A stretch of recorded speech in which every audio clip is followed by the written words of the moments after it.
Oh, it's a tree now. Oh, it was a dream the whole time. Hey, we're live with the second Q&A panel. Mr. Nickel, thanks for getting everyone together. Yeah, my pleasure. You know, we are here right now, live with some cast, crew, and fandom for this. So it's going to be very exciting for us. We are looking forward to your questions both here on Twitch and, of course, on the Discord. That screen up on the top left, we have Eric Tate. If you want to introduce yourself. Hi, my name is Eric Tate. I was a special effects technician on seasons 3 through 6 of Ships of the Northern Fleet, and during the day, I'm a magician. Fantastic. Directly above me, this is fun because we can do this like almost Brady Bunch style. We've got Katie Osborne. Hi, everybody. It's me, Katie. I played Annie on Ships of the Northern Fleet. I prepared no comments. Supposed to prepare for this? We did not check in with Patrick before starting the stream, so Patrick will be. That's on us. That's our fault. That's I not hope on him. that they're going to get their silly putty. I hope that's where. Patrick, we're live. Patrick, we're live. I was making triangles. Hey, Patrick. If you want to introduce yourself for the stream. Hi, everyone. My name is Patrick Lawler. I'm a comedian, which means that I wake up at like 4 in the afternoon. So it's too early to be funny. I will be leaving again to get my bagels and coffee, but don't you worry. I'll be back. Bye.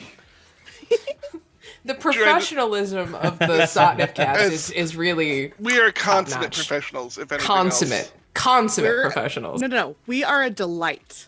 And speaking of delights, that brings us to Shawna Jacques over here. Hello, I'm Shawna Jacques. I played Mavis at various times. There's stories about that. And also the Woodchuck Queen in season 5 and Lieutenant Windlorn Rosewood in the finale of season 5. Fantastic. And we got Gary over here, Gary Meadow. I know it's not Gary Meadow, but I just call you Gary Meadow. Gary Hampton. That's basically it. My name's Gary, and then my name on the show was Meadow, and it's really fun to be here. And I woke up I went to sleep like 5 hours ago because I was working all night. So I'm sorry if I look really tired. I'm gonna try my best to act. Yeah, when we scheduled this for noon, as someone who wakes up at like 5 a.m. every day, just like because I didn't think that was going to be a problem. But also at that point, I didn't know I was shooting nights. That's fair. And not to be like, never mind. No, go ahead. Listen, we don't want someone to fill up all this dead air with stories all of a sudden. Just when you're expecting to finish around midnight and it goes to like 3:30, those are some struggle hours. This is true. But it was fun. It was great. I'm awake. It's great. We're going to have a good time. We are very blessed and very happy to be joined by our first time by fandom expert and anti-gatekeeper extraordinaire. Justin is here, everybody. Hi, everyone. Say hi to Justin. Hi, Justin. Hi. I'm happy to be here. As a longtime fleeter, it is an honor to get to jump in and just kind of like revisit the world. It's a big joy. It is, and one of the reasons we brought you in here today because the Fleet family is so good about not gatekeeping. One would say there's almost no gates. Yeah, it's a gate free. Yeah, it's. I mean, it's impractical to have gates on skyships anyhow. So that's true. Yeah, it's useful as a big gate on a skyship. I believe. Well saying, yeah. Mm-hmm. So we're looking forward. We are going to start off with a Q&A. We've got a lot of fun surprises for you today. I will let the cast know I've managed to recover from my box of many things from Bridge Studios an unaired script segment. What? Yeah, it's this one. It's from season 4. What? So damn, that's crazy. Oh no! So and good. luckily, since we have Justin and Shauna and Eric, there's enough actors here today to fill all the roles. Because again, it's an ensemble show. It's a cast of hundreds. That worked out so well. Yeah, it is. It's weird. I found a script with exactly the amount of people. It's amazing. I can't believe the things you stumble over. As they say all the time with Sotnif, you can't make this stuff up. So no, that's almost a log line. So you know what? I'm gonna get right into the questions here. And again, I would like to know, for those of you who didn't join us for our first Q&A, I will read out your whole username, just as I see it, so take advantage of that as you like. But Scarlet Thandfriend asks, how much wire work did you have to learn to be riggers for the solar sails? So that goes for anyone who has worked as a solar sail rigger. I believe that would definitely be Katie and Gary at the very least, and Patrick was up in the sails. Yeah, I I've mean, rigged up a lot of those. For me, I don't think it was as tough because I didn't. well, you were so small. You were just a small little boy. For me, like the flying was fine. It was them trying to get me back down. Yeah, because you just shoop. You guys. There's all those moments where you just shoop up constantly. There's so much. Like I can't even They would just express leave how much. you up there, when Yeah, they just leave you Like, hanging. come on, guys, this isn't funny. Yeah, And, man. we would laugh. Just from a Well, because production at first I was the one saying I don't want to come down, and so like, all right, well, Fro- let's just see how long you like staying up there, and you'll never ask again. from a production standpoint, like one of the most difficult things with Gary was that he was a child and he weighed so little at the time that we had hard time finding sandbags that were light enough that would actually counterbalance him. So it was just really easy to have him like shoot way up and just leave him there. Well, I my will favorite say, was having to fill those sandbags really did come in handy in my later careers. Yeah.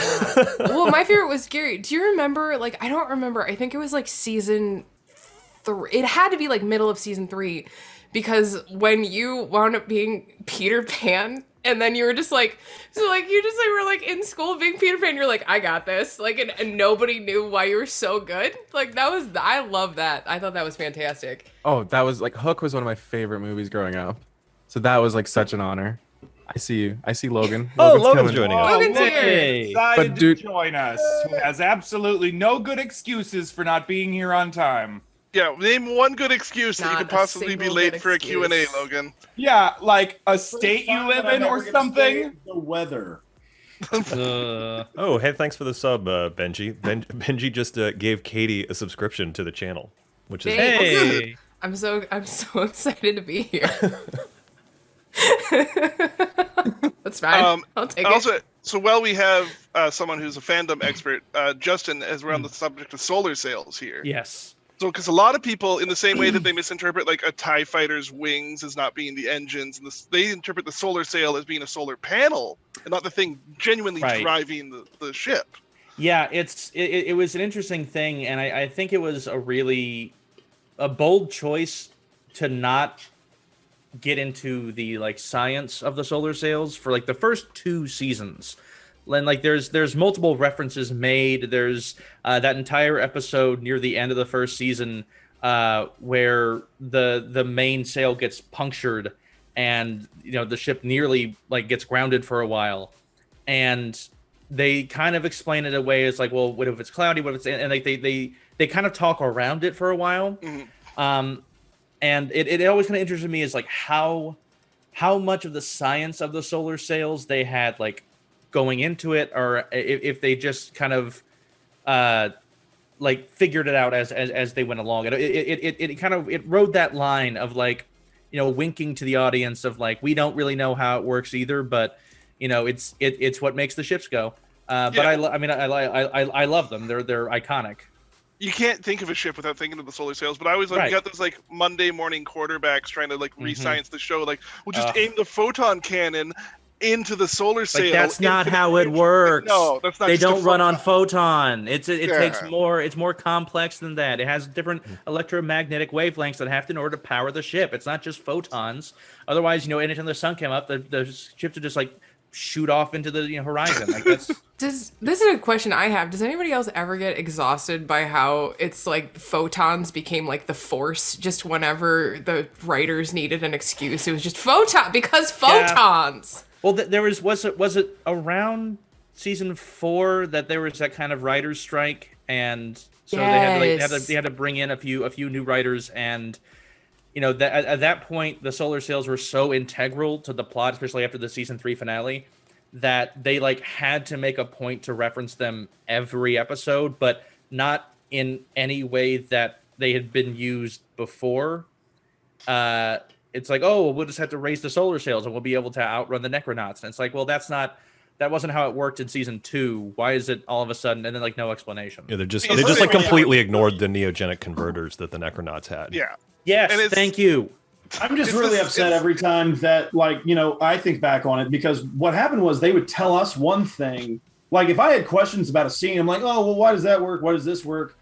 And they'd give us some nonsense on set and tell us this thing. But then I talk to a fan, like, 5-10 years later, they're like, no, that's not how that works. This was this and this was this. And I'm sitting there, I'm like, did they just lied to us on set the whole time? Yeah. We have no idea. The fans how know any of this well works. enough.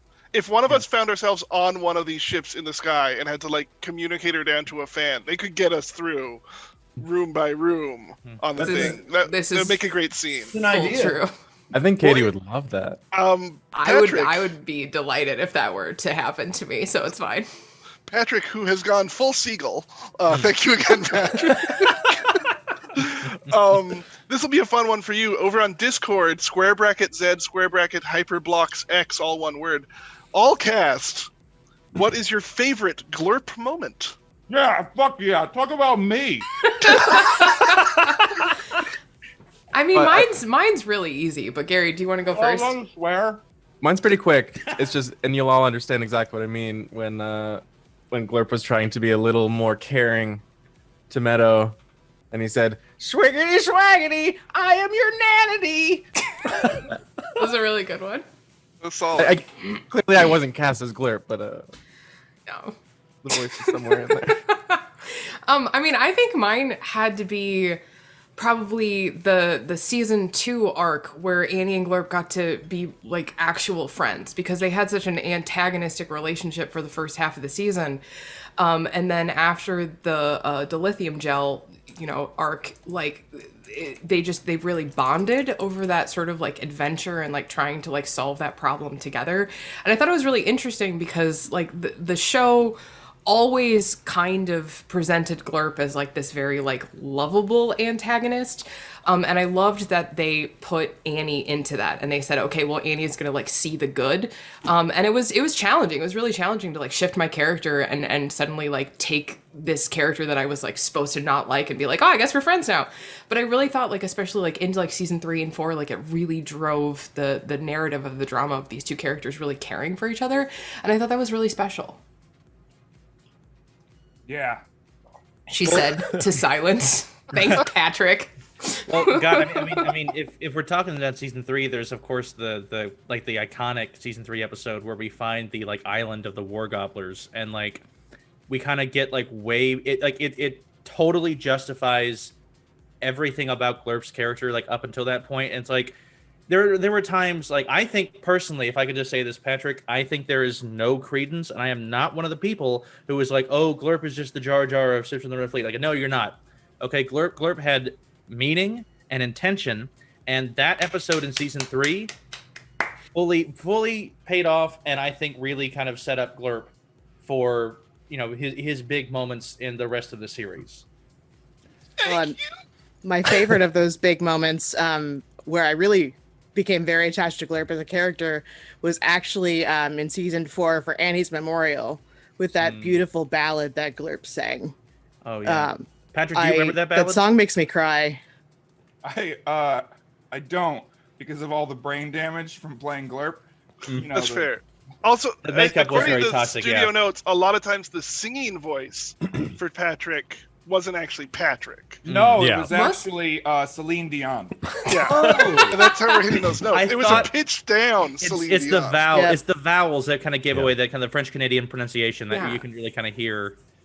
If you But, saw like, her ballad in soulfulness. Deadpool 2, you'll know where she got, you Mhm. realize it was going to work out for her career-wise to be Yeah. sorts of movies and shows. It was a very that's soulful my moment. favorite Glurp memory that I have, which is kind of the rivalry that Patrick and Billy West had for a while, because Futurama was on the air around the same time. Oh, yeah. And let's face it, Glurp and Zoidberg, there was a similarity, and I feel like there were running jokes in both shows that kind of showcased that rivalry. Mm-hmm.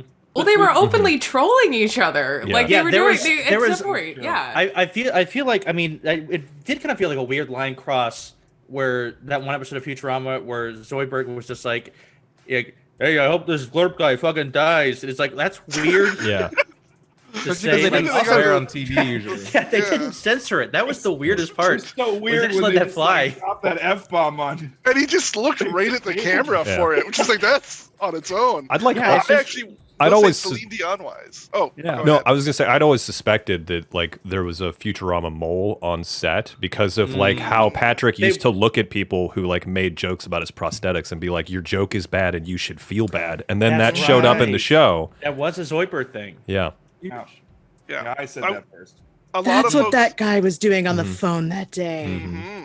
cycling back around to Celine Dion, a lot of people do think that My Heart Will Go On was just a derivative of when Glurp sang "Swig, Swag, Where Gravity Oh, I do. Sags." I'm not going to do it in the tune, but you can hear it in your head. Yeah. Like they sync up pretty good. Well, the It's way true. that in that arc of Everybody you know, knows the Titanic was based on season 3 of That's it true. was. That's true. Well, James True Cameron. story. James Cameron was just really burned that he wasn't brought on to direct the season 2 finale, and so in vengeance, he just made Titanic.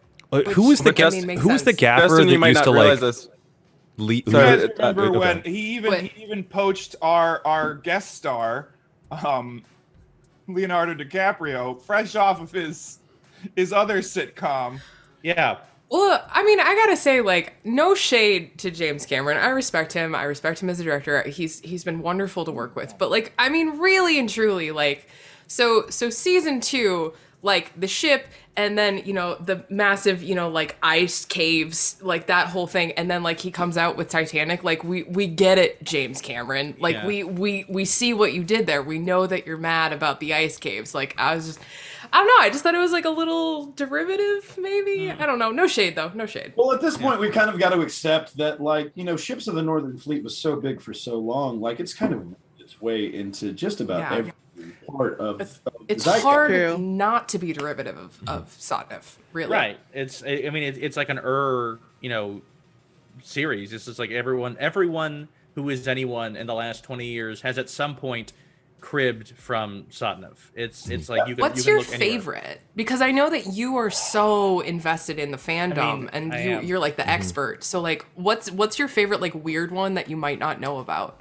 I mean, honestly, I think the weirdest and possibly the most specific one is the nod in Star Wars: The Force Awakens. Han Solo's death was a direct the shot, the filmography, the lighting, the angles. It was a direct, like almost shot for shot remake of the injury that Captain Glad sustained near the end of season 4, that people thought he was dead, like because the contract negotiations. But like everyone thought, oh my God, Glad's like dead. But like to see that on the big screen when Force Awakens came out, I was like, oh, so very obviously J.J. Abrams also a huge Sotnev fan.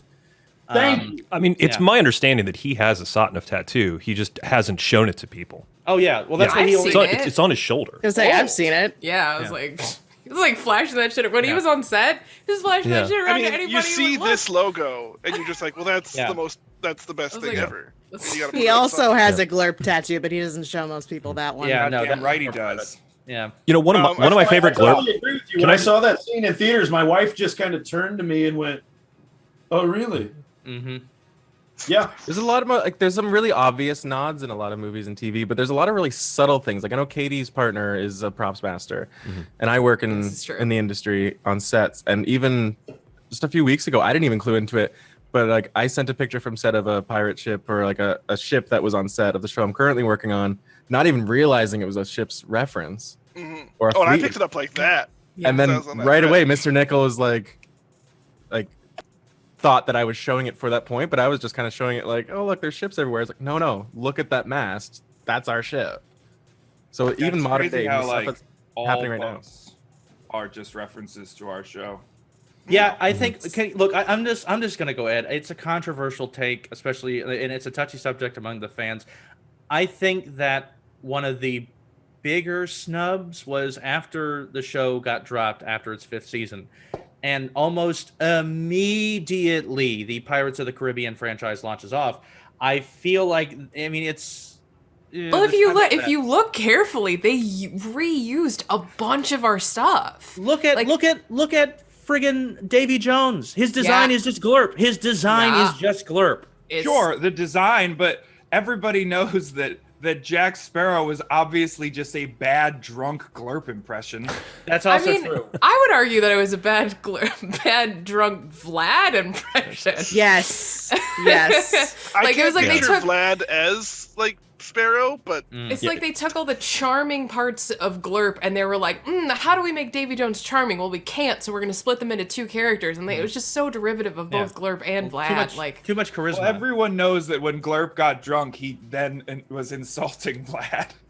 It was. Well, to remind the viewers at home that Vlad did kill his entire family. Yeah, that is a fair point. That is a point that I feel kind of got glossed over a few times, and then weirdly, jokingly referenced. That felt like it just felt like an out of the blue like moment where you know the crew would just kind of be like in the hole just kind of drinking in between excursions, and just there'd be a moment of, hey, remember how you killed my entire family? And it's just like it feels like a non sequitur, and then like moving on. It's like hard cuts, montage out. It was always a little weird. Yeah. I'm gonna go over to one of the Twitch stream questions here. E_Pona, or I guess it's pronounced E_Pona, wants to know about the animals that were used on set, and if anyone has a favorite memory of working with one of the animals. Oh, Katie's got one in her heart. I can see. Okay, so first off, fuck Brittner. I'm sorry. Everybody hates Brittner, and I will die on this hill. But the dog that they brought in, for that episode arc, god damn it, Patrick. The dog that they brought in, seamless recreation. Yeah, it's uncanny. Or like blue food coloring. But the dog that they brought in for the Brittner dog arc was the sweetest, nicest dog, and then he was so dumb. Gary, do you remember that? He was just so dumb, but this dog did not want. I had to hold him, but this dog was obsessed with Gary, and so they had to make Gary hide behind the camera so the dog would behave, because Gary was the only one that the dog liked. Oh, which was fun for me. I had a blast. Guys, I have a surprise. What? What? Oh no! Oh God, Patrick Lawler has a surprise. I'm look up updating my. Nothing bad has ever happened after the phrase "Patrick Lawler has a surprise." Dangerous. Oh no! Guys, that dog is still alive. What? It got so much bigger.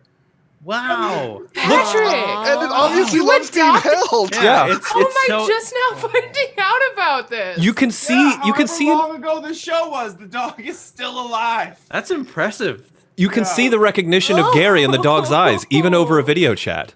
Well, especially because that dog was also prominently featured in Ace Ventura, wasn't it? Years before Sotnev as well. Right? I like that any dog that walked onto the set of Sotnev pretty much just became immortal. I don't know what you guys were feeding them, but they just last forever, those dogs. Yeah, they're sturdy as all hell. And Justin, we were actually shooting at the same time as Ace Ventura. The dog was okay. So there we go. So it was split shift. So it'd be okay. I was asking it questions about Jim Carrey, but it wasn't telling me anything. Fun. A lot of the I got a animal question handlers over were pulling on, double duty. That's what I mean. The people who handled the serpents that Vlad was constantly bringing onto the scene were just Ace Ventura serpents. I don't know why I'm calling them serpents. They're snakes. I mean, but it's industry lingo. Yeah. They were really just really friendly ball pythons. They were sweet. I got to hold one. Aw. Snake snuggles. Animal adjacent question from over on Discord by Sato Sinkin. That's what I'm calling it now. Saito Sinkin. It's a lot of letters in a row. Anyways, they know that the Cog Hogs are the Cog folks' companion. But they wanted to know animal companions for the Necronauts, True Winds, and Scribe Feathers. Now, obviously, Necronauts, they've got their clockwork bats. We've shown that. Mm-hmm. But Eric, do you remember? I can kind of recall Scribe Feathers had their miniature clockwork peacocks for the feathers. Yeah.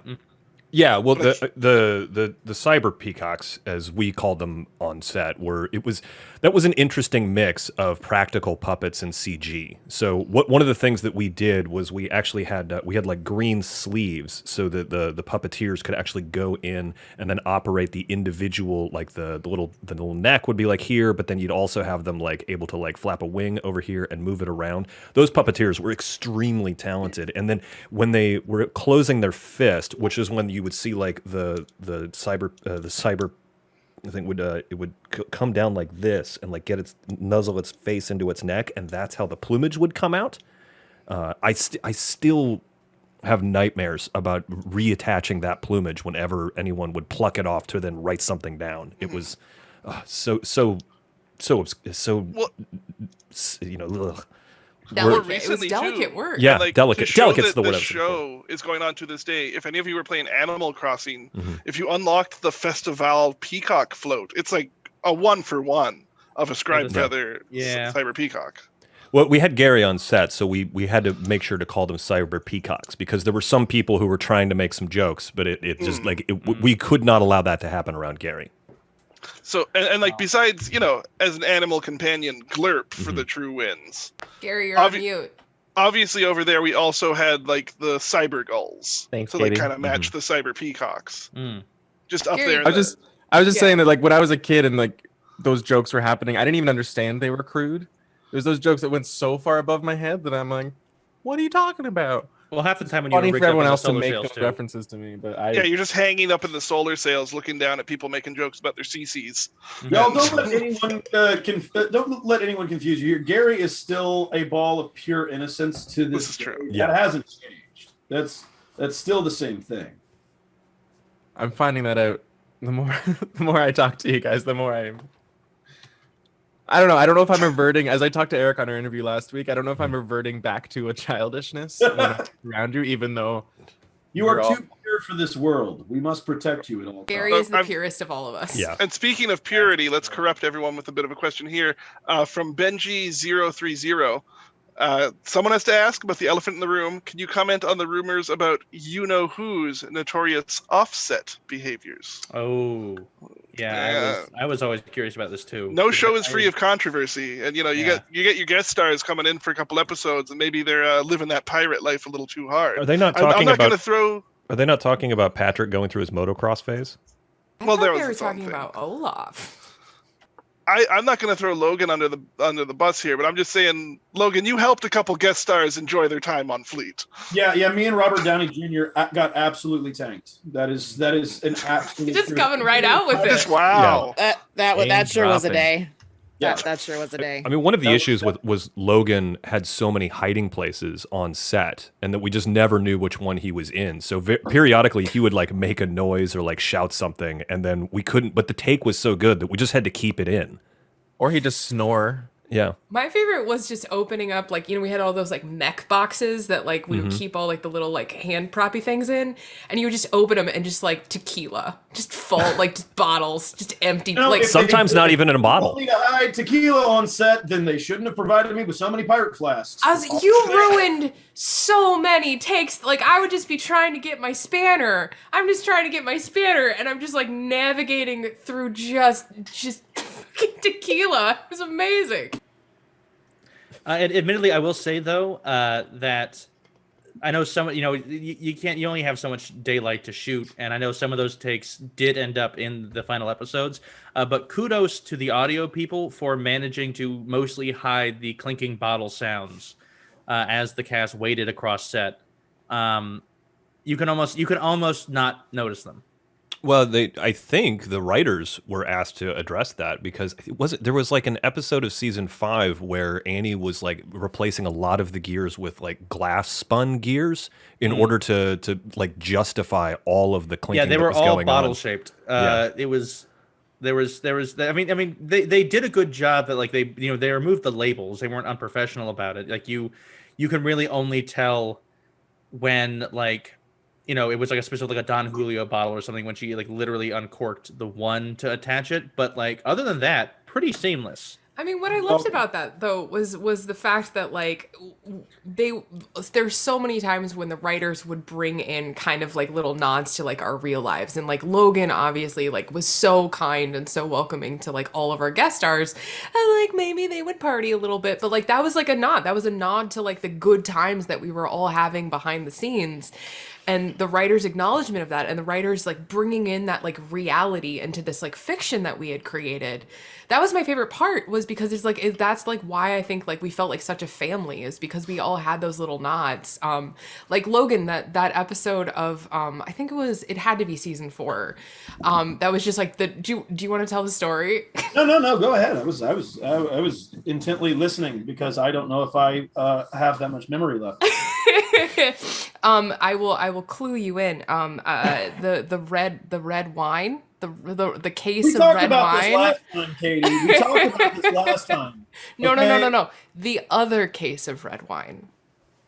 It wasn't so much a case as it was a barrel. I was like, I didn't even know they made it in barrels still. Sorry, the cask, Yes. I believe, would be the cask. The cask of red wine. Just imagine just rolling up to set one day and there's a pickup truck with a cask of red wine and Logan just sitting atop of it, casual as can be. Good morning, everyone. Welcome to set. And we're like, okay, it's gonna be one of those days. All right. Yeah, no, I just started pouring out glasses in the prop glasses, and just passing them out through set. Props didn't like that. That was a problem after a while. So that's when I just started hiding red Solo cups on set, so that wouldn't come back to bite me again. While making direct and unbroken eye contact. Yeah. Oh yeah. I want to quickly point out, I'm on mute because there's an anti-mask protest happening outside my window. Ah, and they're being loud right now. Sorry, what? That's what happens when you live in downtown Toronto. People are weird. So I'll unmute when I can. Oh, that's fair. So we do have a question from Bach Fancy, and they're asking you to spill some tea about the show Romances. I mean, we're on the subject of Betty White as it is, so. Oh God, I would have given anything. I would have given anything for Betty. Oh yeah, still would. To this day. Patrick, I had a question for you on the topic of Romances. If you're done with your Vorpal blade, and if you can go sticker stack. I'm upset about that. There was that season 3 episode after the War Gobbler Island where Glurp does hook up with another War Gobbler. I wanted to know, was there any chemistry between you and the actor in the other War Gobbler suit? Because you're face to face, tentacle to tentacle for a lot of those scenes. Well, no, because it turns. I don't know if you know this about the suit, but it traps a lot of moisture, and when they squish together, it was like a rainforest in there. And it really really seals in the flavor. I can't tell you guys what the baby powder budget was for Patrick. I will say, if we get anything out of invoices. this, if someone could please draw their favorite fan art of Glurp and Patang, that would be that's all I want out of this. Yeah. Ang, that was the name? Patang. She was named after the sound of the cannons hitting the side of the ship, because that's all she knew for her whole life on that episode. Wasn't that during the period of time that Patrick had broken his leg? Like Patrick had I think that was the time that Patrick had broken his leg, and so he had to film that scene, but also we had to make him comfortable, but the positions got rather, shall we say, interesting. Well, that was why, wasn't that why like Glurp spent the better part of like the back part of season 2 just on a lawn chair on the deck? Like they had that like weird thing where Glurp just wouldn't leave his lawn chair for a while. I do remember that. It was like it was a really like almost hostile like thing where the crew just be like, all right, we gotta go, Glurp, and he'd be like, no, it's in my chair, and just like not leave, and like there it would be sword fights around the chair. Jesus Christ, Patrick! There'd be sword fights around the chair. I like how like, somehow inadvertently everyone is now, when speaking as Glurp, turning him into Zoidberg. No. Well, it's hard. It's hard not. To, it's No. hard not to do. Well, because again, arguably, that's the Glurp voice. That's not the Zoidberg voice. You know, it's like this is a Zoidberg voice, and like this is a Glurp voice. It's like a little more like throaty Wet. and like Wet. yeah, Bring wet. up meat It's, balls from- it's yeah. Nobody bring up Aqua Teen Hunger Force. No Oh God. No, How thank dare you. you. I feel Um, like Glurp's voice really developed over the seasons. I really liked the way that you just like rolled into it, Patrick. The way that it just got so much richer after like middle of season 3 or so. Oh, thank you. That wasn't really any of my doing. I got horrible throat nodes, and it just the producers were like, roll with it. Well, there was that one in the one Dream episode. There was that one where Glurp was voiced by James Earl Jones for like that sequence. And Yeah, he was great. I gave him a lot of pointers. You know, he later went on to thank me during one of his Academy Awards speeches. Little pointy- Oh, that explains where he's like the gravity of this, and then he kind Yeah. of gave that little. It And was then, like like, that you know, little for a wink and wink. nod. I thought Yeah. that was really sweet. Okay, He that was makes more sense. delightful in the studio. Over on Discord, question from Tango Shark, which I only want to say in that voice. Tango Shark asks, "Why did the entire cast decide to grow a beard in season 2?" Which I mean, because you're I asking why couldn't. they wrote that That is episode. that is To that is interesting. openly make fun of Gary. Because I was a child and didn't realize that it was an age thing, and I was just upset I couldn't grow a beard. He So everyone tried said, so "Ah." hard. He would sit in his little trailer and go, "Mm," and it was adorable. Do you remember that Patrick time and Logan both- he came to set and he was like, "Guys, I did it," and what he had really done was just like spirit gummed one of Annie's wigs to his face. And I just spent like I would just put mascara on between takes, and I was like, it just grows. It just grows in real time. You just have to believe in yourself. I honestly blame like Patrick and Logan together collectively would just come and just tell me I needed to. You just gotta try harder. You're not trying hard enough, and totally made me feel like it was my Well, fault. I I think stand by that. I think Patrick has a little treat from the past for you here, Gary. It might be a familiar Oh. memory coming up. I'll look up in anticipation.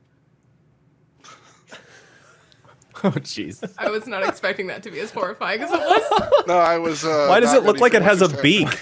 Why is it so much worse in person? Like I know that like the costume and makeup, like that the whole Tree Folk episode was terrifying to me as a child, but like Jesus So angry. Christ. It was Yeah. terrifying to me as an adult. You know what's so amazing about Patrick Oh, is his hey. ability to make it to as a prosthetic actor, he can smirk in prosthetics like that, and it's so amazing. Yeah, you could really hear the smirk through the tree, the bark, and the occasional tentacle. That is.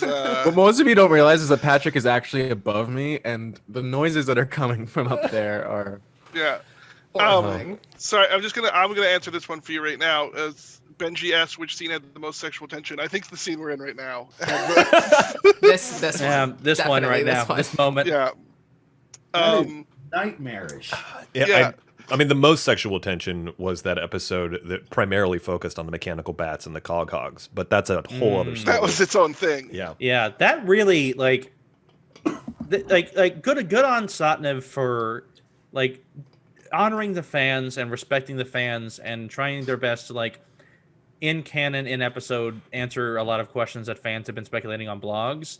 I don't know that we needed a full like almost 20-minute sequence to figure out that particular bit of anatomy and physiology, and like with an ad break, like it went to commercial and it picked up in flagrante delicto, just like still going, and it didn't cut away, and like there was like I think the music, if memory serves, the music cut out like 5 minutes into the scene, and so it was just like the kind of grinding, like sort of metallic slapping, still moist, for a good 15-20 minutes, and it just wasn't ever like referenced for the rest of the episode. It was, I mean, I also feel like what I really enjoyed the most about it was how that commercial break became so iconic. I'm just ignoring Patrick now. Patrick. I will say for everyone right now, and again, I believe most of the people here, don't mind me saying that their TikToks are strong. but Patrick's live right now is just a product of pure madness. Oh man, you're fucking killing me over here, man. You know what? I think this is a nice time. I do have a surprise for the cast, crew, and fans here. I have found in my Bridge Studios box of many things a never aired script for season 4. What? Oh my gosh! Didn't we do this already? No, we did. We haven't done this yet, Patrick. No, earlier you said we had a script. I said we had a script. Yeah, but Yes, Logan we wasn't haven't here seen yet. it. Yeah, Oh, Logan yeah, wasn't yeah. here. We were Logan wasn't here. re-reacting Yeah. for the benefit of Logan. Yeah, for Logan. Yes. My bad. We were acting surprised for Logan. We didn't want Logan to feel left out. Guys, it's the little mouth slit in the mask for me. Is that It's a weird pucker. He looks. It's like this Grandpa Yoda kind of thing. Well, Yeah. what I was just Patrick- gonna say is that it's with the glasses, like it really winds up looking like Glurp's dad. What was his name? It was right? Yeah. That was how you pronounce that? I've never Yeah. had to write it down, but that sounds about right. Yeah. Well, it's I like that they always like the war gobblers. You had like Glurp and Patang and they were just all like so automatopoeia in how they were named, because I was like such like a war gobbler thing. I thought that was really cool that the writers like took that from the books. I loved Yeah. Glurp's mother in particular. Bloop. Yeah. She was very sweet. Patrick, I didn't get it. Bloop. Oh, No, the father's name. What was the father's name? Oh, it was I think it was something. It was I was never really good at like the war gobbler stuff, but like I think that was like, Well, the I'm war doing gobblers my have best. have a tonal language, which is Yeah, well, because Doesn't like the transliterate whole well. yeah, it's just automatopoeia all the way down. So Patrick, I will say I do appreciate, just as a fan, a lot of people don't know that this exact outfit was also what you used when you stood in at the last moment for one of the goons in RoboCop who got doused with the acid Oh and yeah. then hit by the car. I thought it looked familiar. Yeah, a lot of people don't know that. Anyways, the script I have. So this is I only got to find, it's kind of like the middle between like the first and second commercial break. This is the only part of the script I could find. We would love to show you the script on the feed, but again, unfortunately, due to the fact of watermarking the scripts, if we show it, it kind of puts on blast who left their script behind at the studio. So we're going to read it. it was scary. I refuse that blame. So we're going to read it out. I'm going to ask, even though the cast is doing a cold read Duct here, tape, Patrick. for the sake of keeping Patrick, please do not duct tape. It's not going to work out for you for one of the things. He needs to keep the glasses on. Okay. I respect it. I mean, listen, you do what you got to do to get the scene. As Patrick was prone to saying on set, it's kicking in. So, I just for the sake of ease for everyone else, I know you guys are great improv artists. We're not going to do any improv on the script. If you could read it as written, because it's just going to make it a lot more natural for leading in from one line to the other. That's all I ask. As if you would grant me the level of director on this thing, if I could even call it that. But I do have some cast for this segment. So obviously the cast who was cast I was going to have here.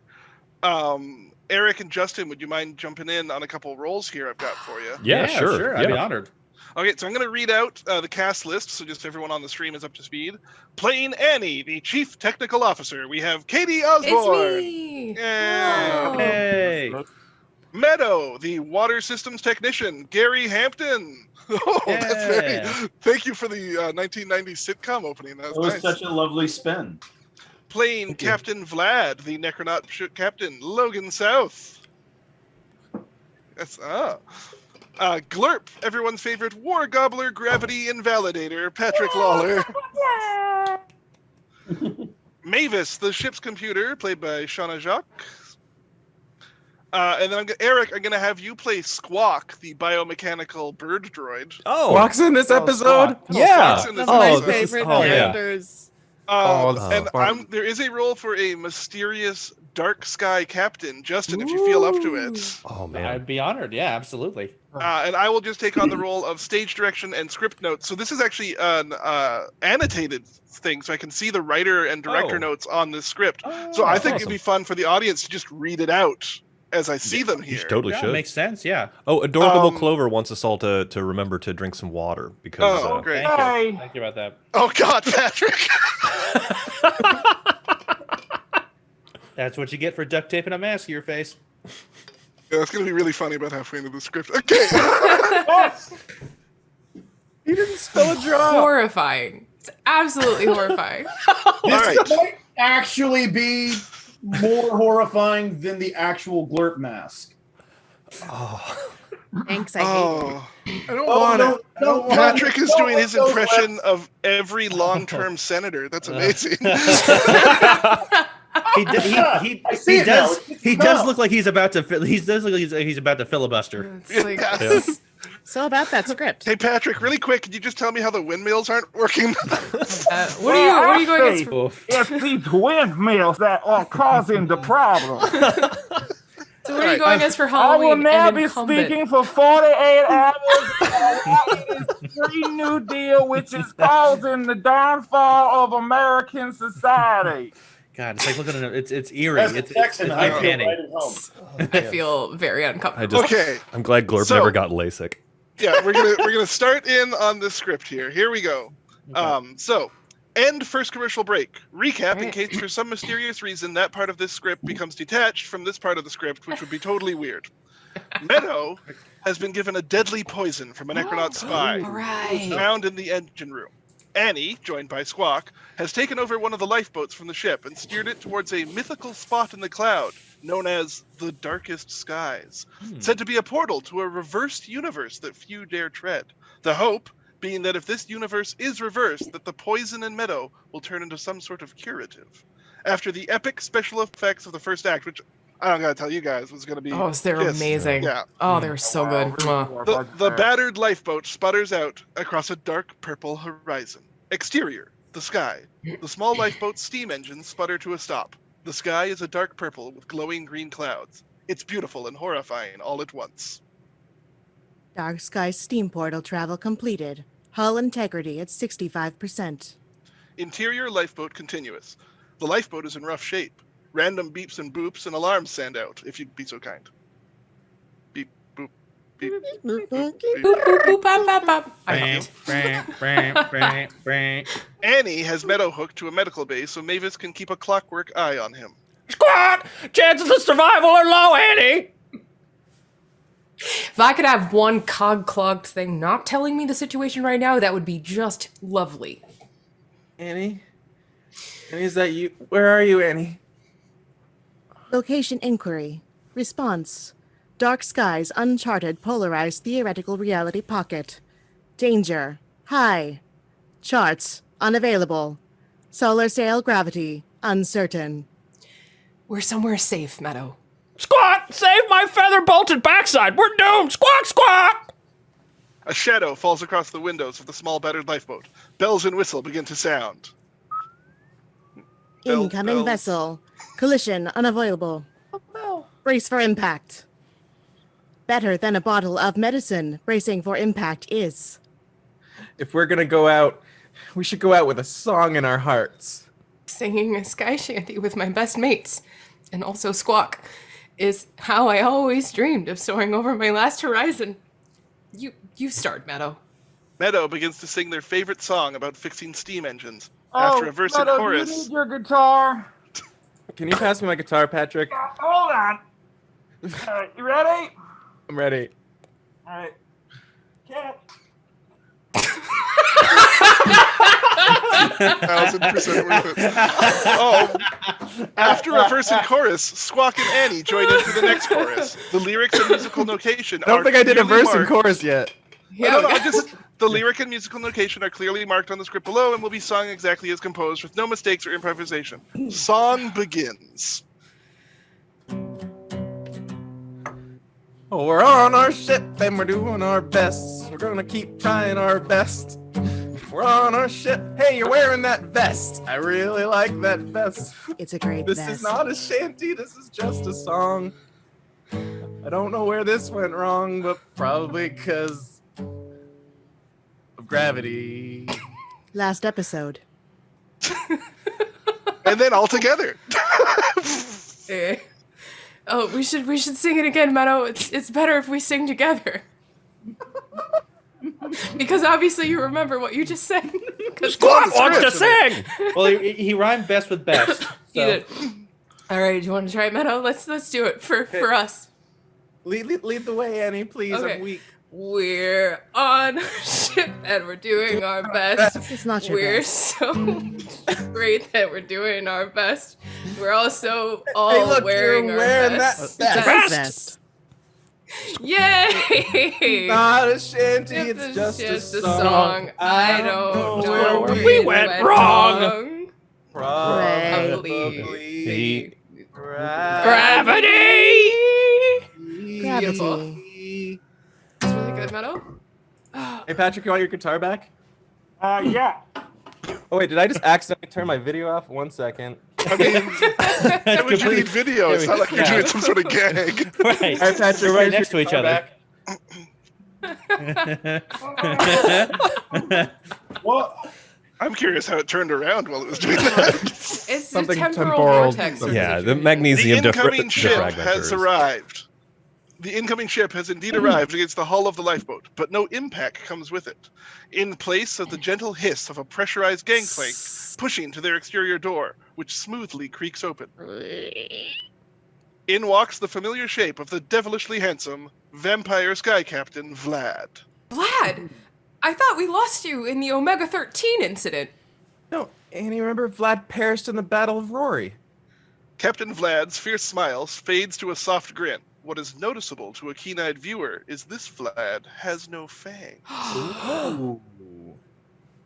well, I don't know who this Vlad fellow is, but I'd remember that sort of swashbuckling. The name is Captain Glad, leader of the Fighting Knots. We saw someone in struggle, and we were honor bound to assist. Annie, Meadow, and Squawk exchange surprised glances. Writer's note: make sure they are big surprise glances. No, bigger than that. Even bigger. Is Mavis also surprised? They Yes. should be, just to be safe, even if we can't see them.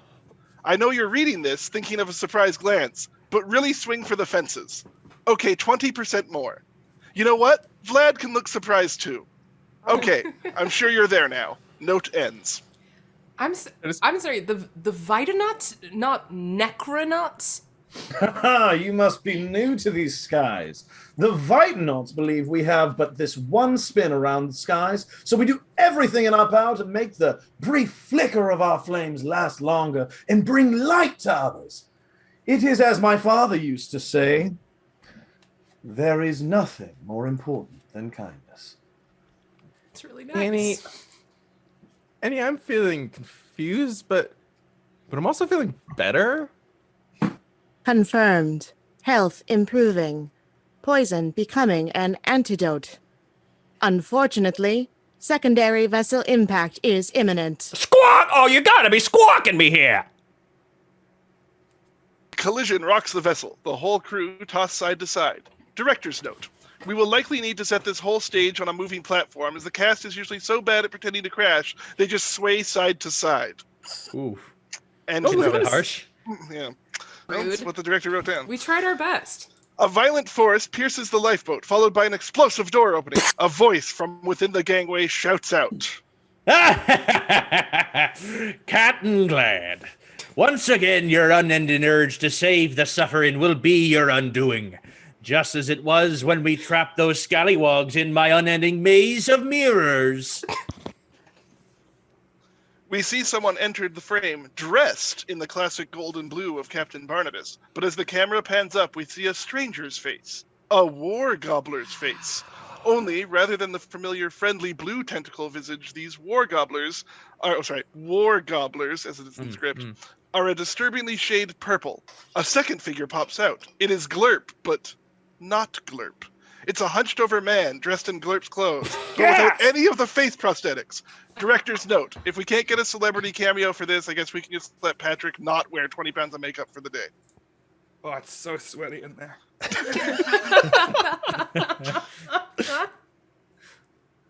Glurp's line eventually follows once Patrick is adequately prepared. Hold on. Okay, Can't rush this. it's art. Swiggity Swaggety, let's surrender to gravity. Glurp? Glurp? Who be that? That be a silly name. This here is the finest monster a peace gobbler like myself could ever hope to fly with. 'Tis my first mate, Krug, best of the false winds crew. So it's Prulg. Krug. Yeah. Yeah, it's me, Prulg. I killed your whole family. There it is. Swiggity Swaggety. I don't know how many more surprises I can handle today. Funny you say that, because I was surprised to see you two on board looking so not undead. Aren't you surprised, Eenie, Hillock, and Squonk? From deeper in the shadows, green eyes light up. Monstrous cog and zombified bodies of Annie, Meadow, and Squawk lumber forward. Director's note: since they're all zombified, we can just get their stand-ins to wear masks with them and then do ADR after for the voice. By the grinding cogs of the wooden calliope! You can say that again. Squawk! By the grinding cogs of the grinding calliope, squawk!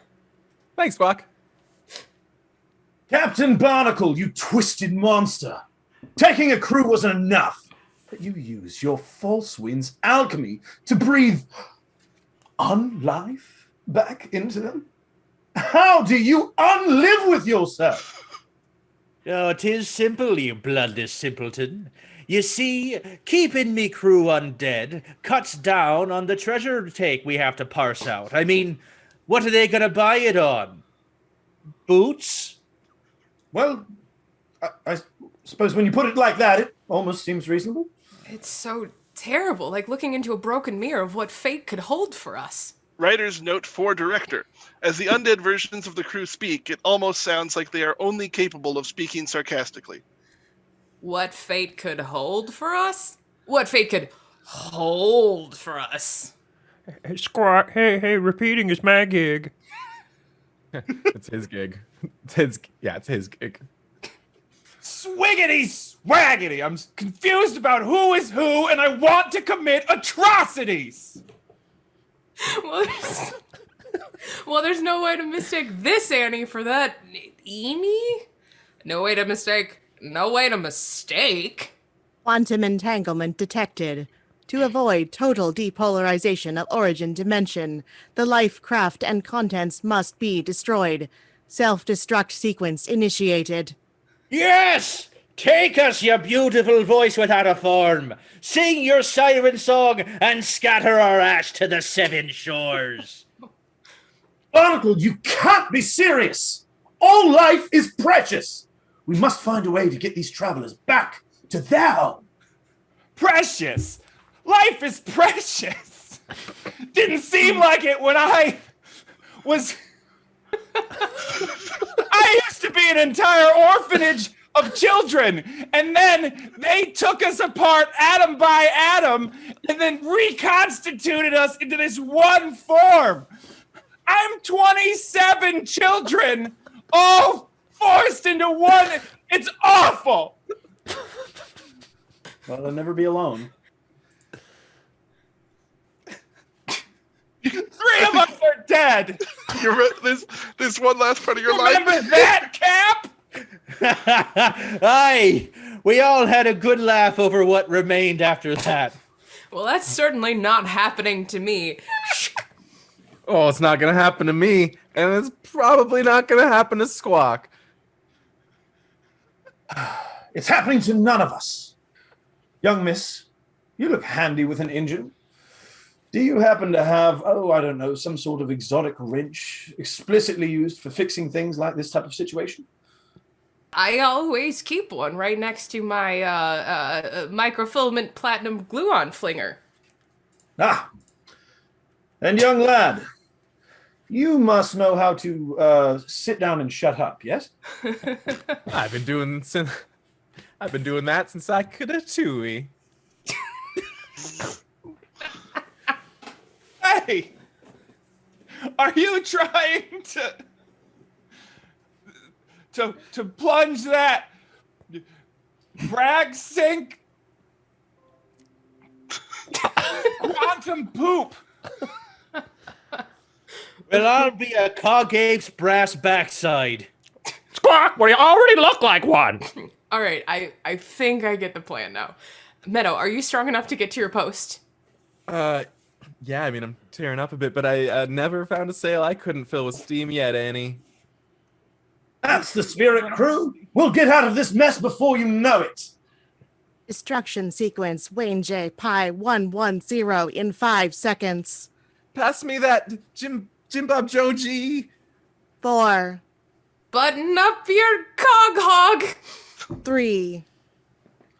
Friends, I know that things seem dire, but in times like this, I think a lovely, rousing speech could really do something that, really takes up the time and makes sure that we all... 2. Swiggity Swaggety. I blame the...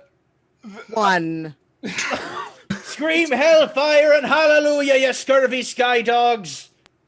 Sequence finalized. Goodbye. Flash of white. Commercial break. Oh, what Whoa. a Man. Oh, there it is. So good. Yeah. Ooh, Unfortunately, boy. that's all the script I found, so I guess we'll never know how that ended. Why did we never do this episode? Well, there was Yeah, never, this one seems great. I was like, I'm surprised it never aired, really. Yeah. There I'm were gonna be- definitely some rough edges with the script. I feel like the writers, like, sometimes, like, they really did to struggle with pacing, and I feel like it was because, they really wanted to, like, add that realism to the world, but, in real life, sometimes you struggle to find the right words, and that's okay, but it doesn't play that well on TV. I think the writers did as good a job as they could be expected of, and maybe you could cut them some slack. But that's I mean, I think the writers did a wonderful the writer did job. a I think they fantastic did a job. wonderful job, Yeah, but when we yeah. had that hacker yeah. that scrambled half of the scripts for season boy. 4, I remember that. I think this was a Um, victim of that. I will say there Yeah. was one note I didn't read out, which might explain why this was never filmed, and it was next to the description of human glurp, or plurg, and it was in big red ink, and it said, "Over my dead body, do we see Patrick's face?" So I don't. That's I think that's why he weirdly becomes harsh. so attuned to covering it in things. He just that's how you keep the gig is you cover the moneymaker. Yeah. Or the opposite of the moneymaker, I guess. You put on the moneymaker. Right here. Oh, there it is. Here now he's back. Oh, no. Oh. Oh, Patrick. Oh, buddy. No. No one here is saying They you're were ugly. so Pal, jealous come of how on. handsome you were. Yeah. Patrick. My No problem. beautiful face. No. I have to say this is heartbreaking, and yet I do feel more comfortable talking to Patrick with the mask on. I think it's just the glurp It's just what flashback. we're used Yeah. to. It's Yeah. it's just you're As a used to fan. seeing. Yeah. There's a question. I'm going to go right back into the questions, Yeah. by the way. Mhm. Question from Benji030 or 030 or something like that. But Benji, they've always really liked the scene where Mavis confesses their feelings for Annie. Anyways, that's Katie, one of my favorites. Yeah. Katie, could you do the "You had your chance at my love, I love me now" line? Maybe their young gay heart really resonated with that scene when that episode aired. Oh, sure. I'll do the line. Oh man, I gotta get it. Hey Mavis, do you wanna lead me in with the? I know you remember your line that you had right before that. Do you wanna lead me in? Yeah, let me try to remember. I know that we did like 3 different takes of Oh that. yeah, well it was mostly improv, wasn't it? I remember that from that episode because it was so. yeah, they were like, just make something up, Shawna. That's what the script literally said. It was like, all right, well then, Annie, we have been companions for most of your life journey with us. For the last 2 years, I have grown to love you very much as a computer can love. I hope you return my feelings, or at least don't dislike me for telling you so. Oh, Mavis, I'm sorry, but I'm on my own journey now. You had your chance at my love. I did. I love me now. That's It was good. good. It was a good one, right? I feel okay about that yeah. take. We'll put it in the can. That was solid. Still gets me choked up. It was heartwarming. It made me feel really proud for you. It was. You're right, Logan. I would just like to say that my favorite part of this reunion is watching Patrick's slow descent into madness. I don't know if I would use the adjective slow, but yeah. I've actually been looking at his screen until you said something, and now His Speed is sprinting relative. downstairs. I'll be right is the back. madness. Isn't You that need the this, Patrick. you Someone's gotta at add my that. door. Oh. Can I just Yeah, Can I Pat, just Joseph, say, yeah, Pete, it's whatever. yeah, it's I mean it's that I mean that moment between Mavis and Annie is definitely top 5, like heartbreaking, heartwarming all at the same time, and certainly stays with me. Again, it's like neck and neck between that and the Glurp Patang, that moment where because of Patang's the whole family dynamic and the hierarchy of the war gobblers, that they can't ever be together, and that whole sequence is really, again, another one that's just really kind of gets you right in the heartstrings. Yep, that one made me both cry and laugh at the same time, and then I got the hiccups, and it was very awkward. Yeah, I didn't hear a that I always goddamn felt word like you just Mavis said because was I a am bit so of, like, distracted right now. Well, is Patrick wearing one of the officially licensed lounge hoodies that Vlad Yeah, I has? have the same thing downstairs. Yeah. there it is. That's the second run. You can tell because the horns are gold instead of purple. What's I going to was be gonna- amazing is at yeah. the end of this, we're going to realize this has not even been Patrick for the last 10 minutes. Yeah, It was it was a Glurp very all elaborate along. swoop. As always, he went full Glurp. My favorite Yeah, part I of the just wanted to say, I really loved that, Mavis was kind of like the cast nanny on set, and we never knew where you were. We just heard your voice come out over the speakers, and if there was anyone, well, and by anyone I mean me, doing something that I shouldn't be doing, you would just know, and you would just say things. You would give me direction. I don't know. Did the director ask you to do that on his behest, or did you just feel like screwing with me?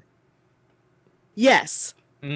Well, part of it Well, was it's important to we hid cameras all over the place because we had so many problems with people stealing props from set, and so what we did was we ended up piping a lot of that over to Mavis so that Shawna could be like, Logan, quit that, and we had speakers that would she could actually toggle on and off so that you could never know if she was on your right or your left, and that's why periodically you would get whiplash when she was like, Logan, stop it, and you were like, what? And she was like, you know what? But it came from over here, and you were like, huh? It was very surreal, and I think has given me a very psychologically damaging and inappropriate relationship with my Alexa. I mean, But it's a good point to make just about the production and the writers. Again, the thought that went into the creation of the show. Because typically, if there's a character that's just voiceover, it's the script supervisor, the continuity person reading the lines, and all of us reacting to it. But in this show, instead of having Shawna do it later, they actually had her in the not in the room that we could see her, but also smart. Disembodied. We didn't see her. We didn't know where she was, but we could just hear her. But she could riff with us. We could improv, and we could make it work. it was so Well, much fun. it really made So unique. the character. It really made Mavis a character. It Why really do I made. imagine they gave you a room just full of monitors that you? That were is just literally what it looked like. And- Monitors Is that in what an it was? extremely comfy chair. Actually, I fell asleep a couple times on some of the really late shoots. That chair was wonderful. It was like the nap chair, but I was like, no, but I have to work. I can't nap. Oh no, I'm. So yeah, Mavis snoring in episode 4 of season 3. That was real.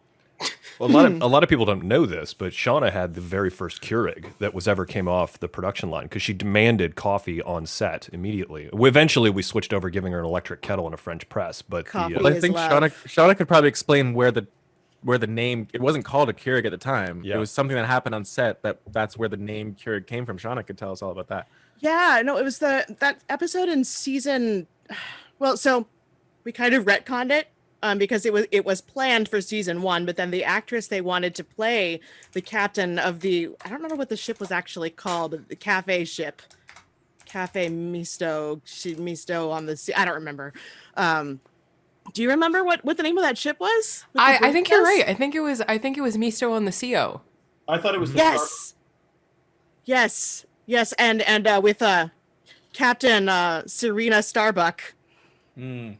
Oh, that's why I thought that. Yeah. But they couldn't, obviously they couldn't name it after her for obvious reasons. But her lieutenant, not her first mate, because they had a name that turned out to not sound as good as they thought it would. No, her first mate, Dunkin' Donuts, right? That one didn't really work out so trying. good either. That But was- Lieutenant Keurig was the one who brought that first like offering of wonderful caffeinated bliss to the crew of Captain Hellman's ship. That was like right during the lead up to the Battle of the Blue Mass. There was a lot of product tie-in because we were trying to raise so much money to cover all of those visual effects.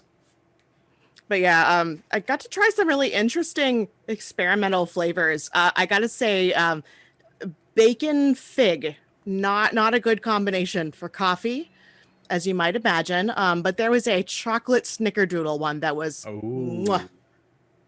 I dreamed about that one. I think honestly, like the world has you to thank for pumpkin spice because that was you gave that one the A-OK. If it wasn't for Mavis, we wouldn't have pumpkin spice. A lot of people don't know that pumpkin spice The show was really accommodating to all of us. Yeah. Like, once we got past a certain marker and we were in it to win it, like they were really accommodating with our contracts.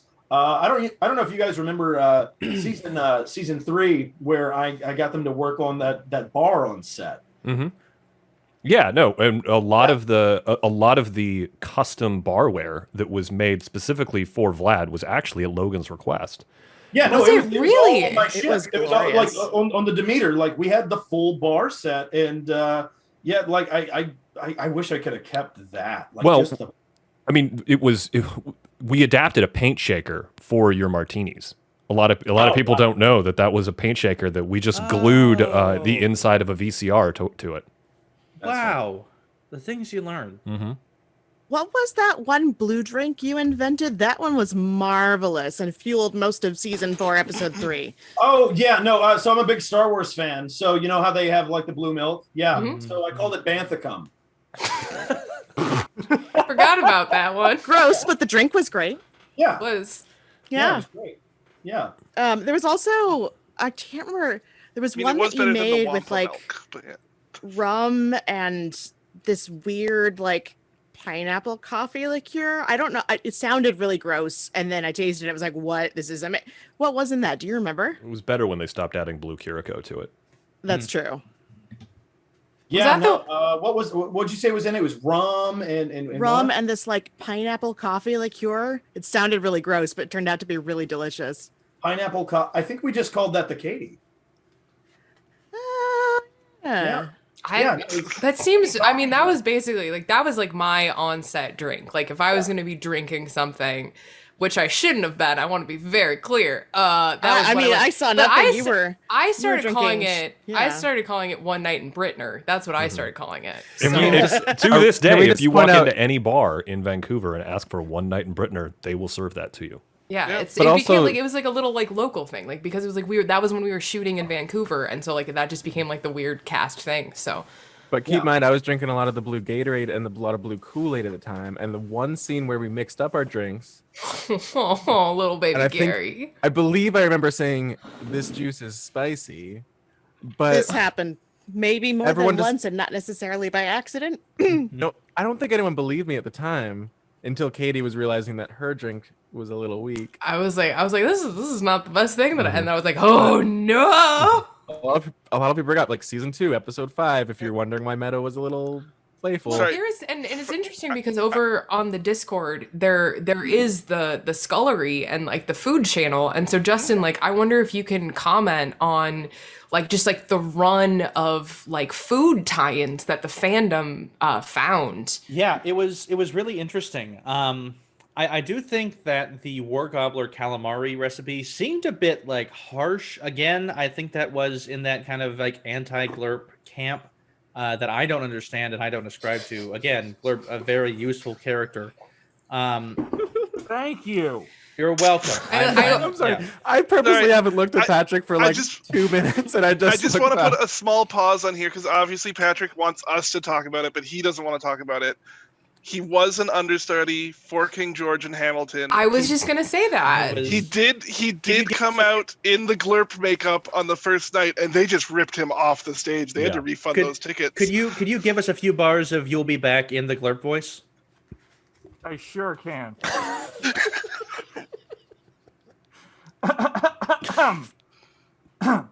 You'll be back to the sea. You'll never belong to me. This is going to be the best copyright strike ever. How could they copyright it? It's very clearly glurp. Yeah, this is not. yeah. I'm pretty sure it goes beyond fair use. I mean, Ooh, there it is. I just thought it was really interesting that Lin-Manuel Miranda incorporated the Warhammer or the War Gobbler Warhammer anthem into Hamilton in such a specific way, as such like a beautiful nod. I thought that was really cool that we know Lin-Manuel is a fan, which is really cool. Oh yeah, he's a huge fleeter. Yeah. If we're speaking of the scullery, sorry, just to get us back to that, I would love a recipe for whatever the inside of Patrick's mask tastes like right now, which I bet you. Yeah. I would not. just I don't want that. Fantastic. No, thank That'll you. be a no from me. It's a combination of everything bagel, and Monster Energy, Oh, okay. and weed. You know what? There I you would go. never have been able to guess that you were in any way inhibited right now. No, Okay, I resemble that remark. very strongly at the moment. I will have you know that regardless of what substances I am on, this is how I am as a person. That's true. We should know that. This is a just clean across the board, Patrick. This is what. Okay, I'm gonna look up some questions.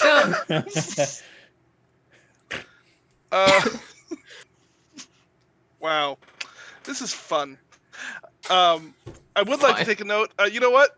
While I'm looking up a question, why not open up the plug bag, which I think I just invented now and isn't from any other podcast.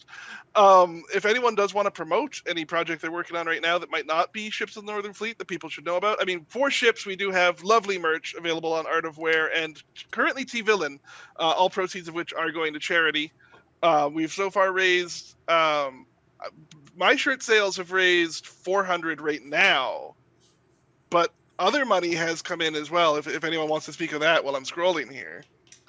Yeah, I feel braggadocious, but I'll share because If you're not gonna, why not? So I'm very happy to announce that between some merch and other types of sales, the Annie's Fleet Foundation has raised $500 for the Trevor Project, and it looks like we're going to be able to match that donation next week. So we brought in about $1,000 for the Trevor Project, and I know Eric talked about this the last time we did an interview, but we tell a lot of stories about Ships of the Northern Fleet. We have a lot of fun with Ships of the Northern Fleet, but the Trevor Project stuff is in fact very real and very actually happening, and we're really thrilled to get to use Fleet for good. So because Fleet is family, so Fleet there is you go. fam. Family. Sorry, take that nicely filled time. Thank you. You're welcome. I would love for Patrick to. I know, like a lot of times I get to sing my song. How did you get my guitar? You are so distracted, bud. You. A lot of people think that Glurp had amazing peripheral vision, but it was really just Patrick reaching out and grabbing things at just the right moment. I'm real grabby. But I'm remembering there's this song between Glurp and Vlad that I think I can play the melody if you want to try and do a version. Oh, God. Good. Yeah, more singing.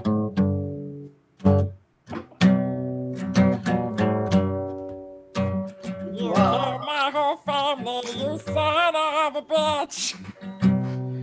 I did, and I didn't give a shit. I didn't like them, so that's kind of cool. And now I'll stay with you here while you drool. Oh, Captain Glad, Vlad. Oops, I mixed up universes again. That's okay. Listen, you killed my entire family, and like we're doing this as a joke, but I mean, come on, man. Like, what was that about? Like, you just like came down, and they weren't even doing anything, and you just slaughtered them like in front of me. Like, I'm a pretty chill dude, but that was pretty like aggressive. Well,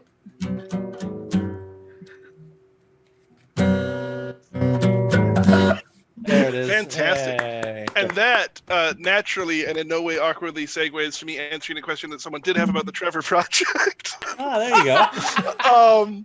The Trevor Project is a toll-free hotline that helps LGBTQI plus youth. It gives them advice and help and assistance where they need it. It also helps people who want to be better allies, getting resources and help for that. It is very important to support people who are figuring out who they are and maybe in a place where they need advice and the voice of someone who's been through the problems they have been going through before. So that is why we at the Fleet find it a very important thing. As a show we grew up on, we wish we had something as young people that would help guide us and support us and let us know that we are valid and the things we are feeling is things other people have gone through. So that's why it's a very important charity that we like giving money to. So again, thank you everyone for helping out. And every cent I get from my commissions on these goes directly to that. And I know a bunch of the rest of us are also putting money towards that. So I think that was the most coherent I've been this whole time. That one was just locked and loaded. That was beautiful. That was wonderful.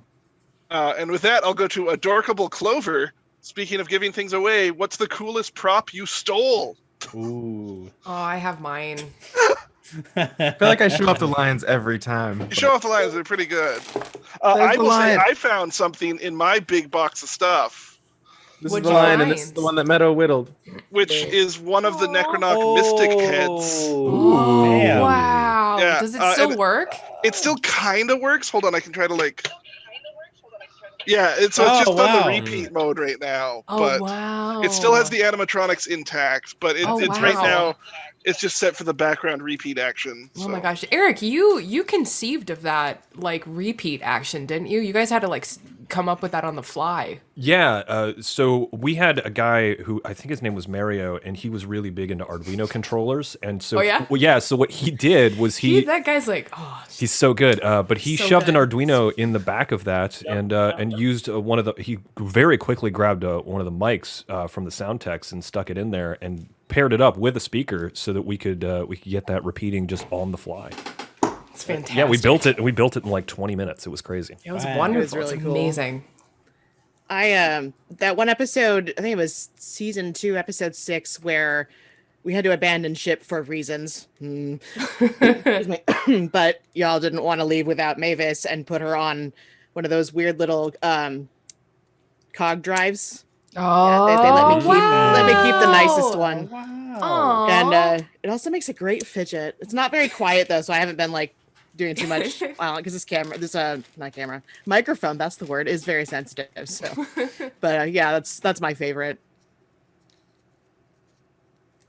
That's great. I mean, I've shown off all of mine. That's the thing. Is I've been. Too. But you have to. Not everyone on the stream has watched every stream. That's right. Well, I have Annie's dad's original flintlock pistol. And we're demonetized. Great. Thanks. Yep, and we're demonetized. I mean, it's for legal purposes. This is a prop. It is a non-functional prop. But it still has the original engraving on the handle for the Aurelian equation, which I think is really cool. Because props inlaid that special for me, which I thought was really cool. And then I've got I've got Annie's hat, but Fillion gave that to me. We were all there for that, so. It's also downstairs because Dan Povenmire wanted to see it on my TikTok live, and that's not a joke. Dan Povenmire is a big fan of Ships of the Northern Fleet. Yeah, Dan Povenmire loves Ships of the Northern Fleet. And you know what? I think that you all should message him and ask him to talk more about Ships of the Northern Fleet. Ask him what his favorite Ships of the Northern Fleet moment is. Yeah. I have this marker that Vlad used. Do you guys remember when Vlad was supposed to sign that treaty? But but instead, what he did was he signed it, and then he got away with causing fire. It was amazing. Yeah. Such a specific prop. Yeah. I showed this off when Eric interviewed me the other day. You'll notice the iguanas on it, and remember it's from the iguana episode. This little fun thing, because the writers love giving me musical instruments to try and fiddle with. Oh, you got it in tune. That's awesome. Somewhat. It's getting closer. I'm trying. But these things are really hard to tune. That's good. Ooh, that one note. That's not the best. Good. It's right in the. But how many years has this been sitting on a shelf? That's delightful. Yeah. Brings back so many memories. And I would like to remind people who do also, especially if you're just joining the stream now, which by the way, fun time to do it. But if you are looking for other things, we have done already one Q&A for this. We've had interviews with myself, Katie, and Gary. I think we've got some more of those to come, right, Eric? Yeah. I'm going to be interviewing Patrick about the life and times playing Glurp. I think we're going to try and do it this coming Tuesday. It seems like a lot of the streams have been working on Tuesday. Then I'll be interviewing Logan about playing Vlad at some point in the future. We'll get Shawna on at some point to talk about the deep history behind Mavis. Those have been a lot of fun to do, these like one-on-one things where we can really just live in the moment and take more questions that are specific. Because currently, like, as much as we love watching the old shows and whatever VHS we can scrounge up that they're on, just alone for Q&As and interviews, I think we're up to about, counting this, 9 hours. Yep. Oh, wow. So if you wanted to just sit and have a full day of Fleet, you can do a 9-hour stream. My goal, personally, there was another show which will remain unnamed, but it was about certain space pirate-y kind of actions, and they, plus their film, only had 12.5 hours of content. Wow. So I think if we can get more content than that, technically we're more real of a thing. I think it's true. I mean, it also ran longer than that one did. Like, like Ship's got like a full 5 seasons, you know. So yeah, and more people are excited for this to come back than some of those other projects. Oh, I'll say it. Yeah. I'll be the one to say it. Listen. By comparison, like, does that even compare? Like, one season versus all of our seasons? Right. It does. Plus the reboots and the anime and the graphic not like we had so many spin-offs. We had so many. And our writers did such a good job.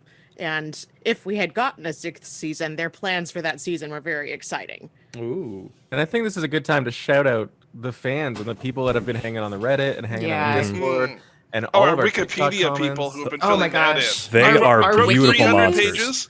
We have broken 300 pages Yay! on the wiki. Like all of those to the people, wikis. every Real one of quick, you making the wiki, making the recipes. To all of the Texans who are watching right now, because we have been, you know, you guys heard about the horrific storm that we had come through here and everything, and it was so crazy and so life affecting for so many people. So to all of the Texans watching right now, thank you for being Ships fans. Thank you for being Fleeters. Thank you for being here. You guys are wonderful. Yeah. I hope this is providing you some entertainment here in this little dark hour. Hopefully not too dark. Most people are getting electricity back, so that's something. Anything we can do to add steam to your sails or steam to any other part of your house right now is really we need some steam. Gary, finish what you were gonna say though. Oh, sorry. Yeah. I was just saying that, like, everyone that's on that Discord and making the recipes and the fan art and like finding all these old fan fictions that they used to write. I know Hello Pickle found some old fan fiction again, and like, it's just been really fun. And I think it's just important for us to acknowledge to all of you that you are just as much a part of the show as us. We might be the ones here doing the panels. You're just as much a part of Ships of the Northern Fleet as all of us. I think it's just important for us to say that out loud. Make sure you're all acknowledged. It's without big work. Fans like you, this show wouldn't be anything. Yeah, we would just be sitting here talking to ourselves if we weren't here. True. My goal for the future, I really want to do this, even if we have to find an old episode and transcribe it. I want to do a full table read of a full episode. Mm-hmm. And I'll check in the box. All I'm finding is scraps. I have this dream that we do a full table read, but like a Dragon Con. That's my secret. That's my secret goal. We get together at a convention. There is a lot of digital conventions this year, and be sure to let them know that if this is a panel you'd love to have on their thing, hey, like, say that's what you're looking for. It counts more coming from you than coming from us. Yeah. It's when we say it, they're like, yeah, okay, well, you were on the show, obviously, but when they hear from the fans, like, it really helps. So if you know somebody who's in charge of conventioning, I do like. Sorry, we got a comment from chaotic_rambler of a classic Dan Povenmire line of a war gobbler. Glurp, glurp, war gobbler, which is it's real classic. I think Benji makes a really good point. We do need like an officially unofficial cosplay symbol to recognize each other. So like if there was something that Fleeters would have when they were wearing them, like a shirt would be great. Like a shirt. I have been looking into. I heard there was a box of like enamel pins of the kind of like the cog badge. Oh man. But I'm gonna be honest. That sounds like it might be something I have to do like a Kickstarter for just to get it restarted. We'll see. But yeah, there might be something in that just as a little pin. I would love a pin. If anyone does Yeah, find a pin would be great. let me Yeah. know. That would be rad. I'm not a distributor of fan items. I just find them online and you get them redistributed. The ones they gave us on set were not terribly sturdy, and unfortunately, No. mine fell apart ages ago. Oh, it looks Oh, like yeah. someone has found some merch. though. Hey. Oh, And that is- There we go. On Art of Wear. You can find that link in the Discord. Swiggity Which, Swaggety. by the way, the Art of Wear store, I did find some more things that has been updated. There are now notebooks, pillows, tote bags, including a tote bag of Swiggity Swaggety. Please buy this tote baggity. And so stupid. more. So be sure to check that out. But yeah, you can look as handsome as Patrick. Does it come with the onesie, or did they stop making those? If you pay Patrick enough, he'll come with the ones. It's beautiful. Yeah. Gosh. I love Just the as I I love the remember it. colors. I wish we could find the artist who did these and just give Yeah, give them a pat just- on the head. Yeah, really well done. Really well done. Oh, Logan's I feel- disappeared again. Okay, going back to questions. We've got a couple of minutes here, so if you do have questions, we are on the Discord and on Twitch. Oh God! Oh no. Oh God. You know what? that What's brings back happening? memories. Let's well, that's a all just collector's watch item. this. No. We're all We're just just- gonna watch yeah. this play out. I mean, Yeah, well, kinda not a lot of interrupted. people. I feel like this is a really good reminder of really why Patrick was hired to play Glurp, because of their just really command of physical comedy. Because you don't find that in a serious actor a lot of times. I thought it was because he was so good at getting out of tough situations and Yeah. in costumes. I mean, that too.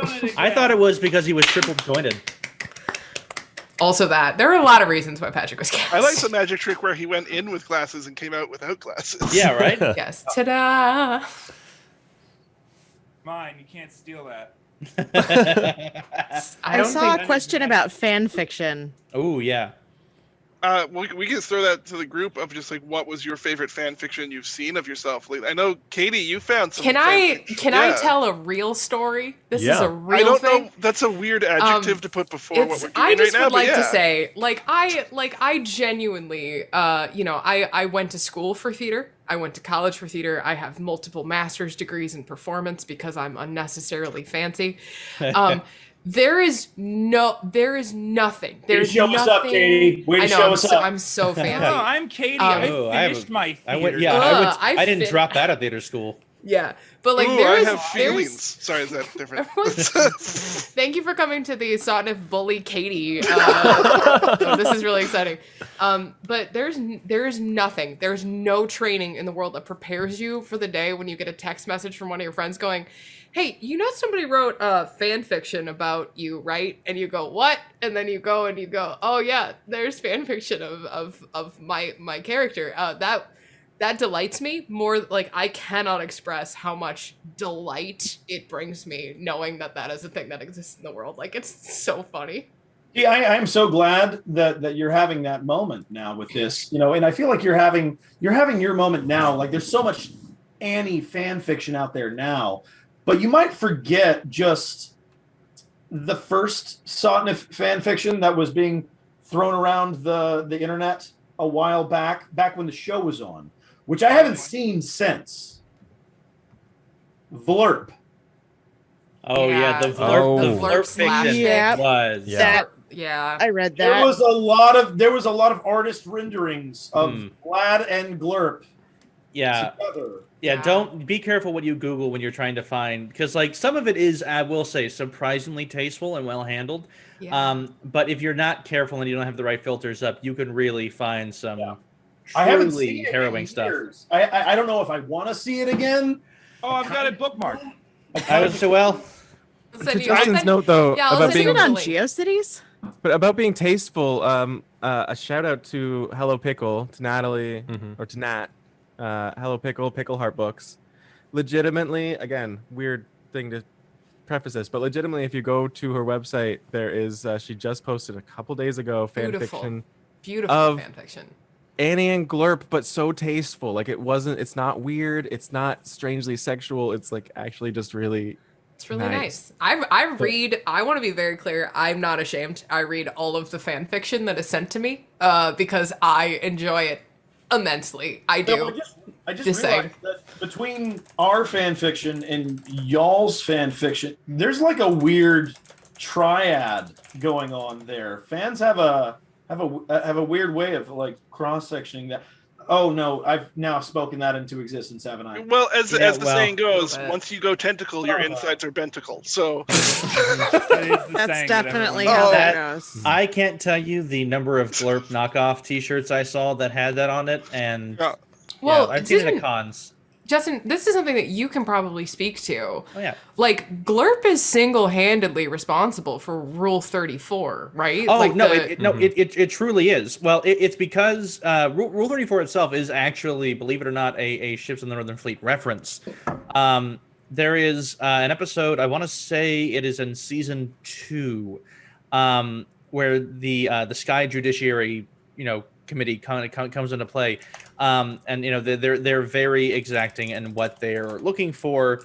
And they make an offhanded joke, and that one of them makes an offhanded joke. The Sky Solicitor says like, "Oh yeah, we don't want you need to mention Rule 34." And like the fleeters kind of ran wild with, "Oh my God, what is Rule 34?" And somebody jokingly put forward in one of the fan blogs, I think this is Rule 34, and it was an anatomically correct nude sketch of Glurp.